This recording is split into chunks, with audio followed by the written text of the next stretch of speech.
El ancla del alma. Cristianos odiados por el mundo. Si analizan la historia de la Iglesia, encontrarán que la verdad siempre ha sido perseguida por la mentira.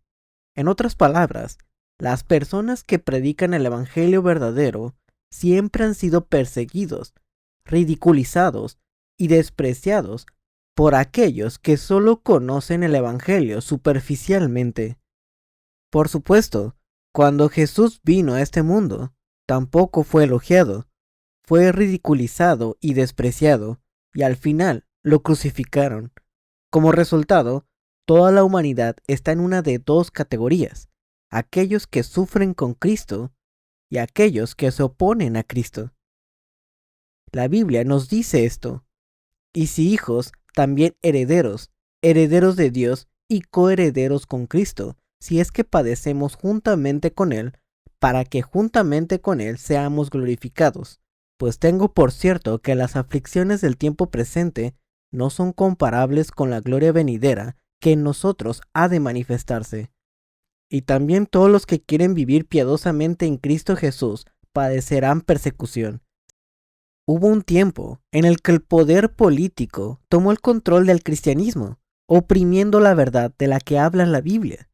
Incluso en el principio de la era de la historia moderna, las personas que tenían poder político y defendían la ortodoxia mataron a aquellos que proclamaban lo que parecían ser ideas nuevas y radicales.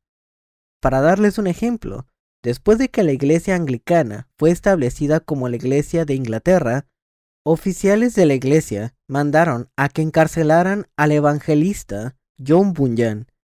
Siempre que él trataba de predicar, lo encarcelaban. Sin embargo, esto no lo detenía.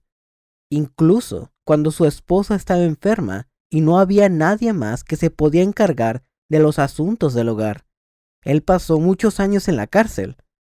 Posteriormente, un historiador cristiano dijo que Bunyan fue el hombre más obstinado en Inglaterra.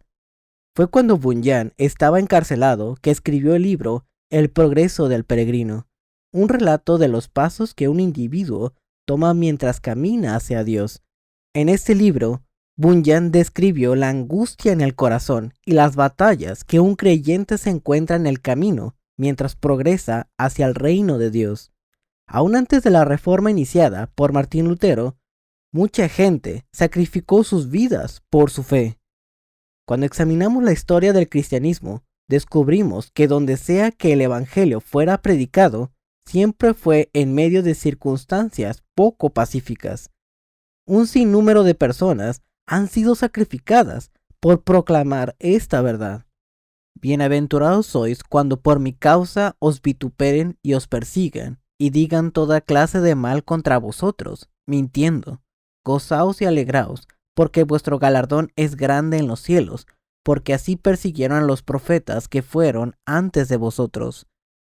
¿Cómo fue tratado Jesús por los líderes religiosos de su tiempo? Ellos lo odiaron, y al final fue a manos de ellos que sufrió la agonía de la crucifixión. Durante los inicios de la Iglesia, la verdad del cristianismo no fue tema de alabanza en este mundo, sino de odio.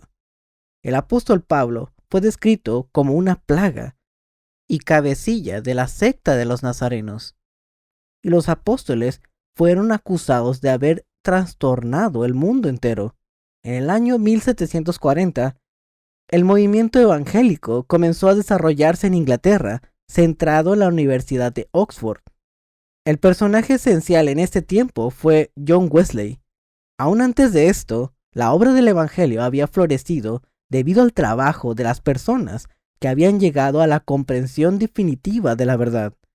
Personas como John Bunyan, John Knox y John Calvin.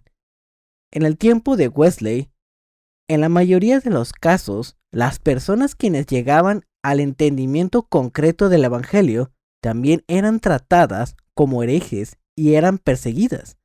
Pero a donde quiera que fueran, aún en medio de la persecución, eran firmes en su labor de proclamar el evangelio. Inicialmente, cuando el evangelio fue predicado por medio de estas personas, el evangelio preciso y verdadero floreció. Pero con el paso del tiempo, esto cambió gradualmente hasta que solo quedó un caparazón, las formalidades y lo superficial. Fue exactamente como la Biblia dice: tan necios sois, habiendo comenzado por el Espíritu, ¿ahora vais a acabar por la carne? ¿Cuál es el verdadero cristianismo del que habla la Biblia?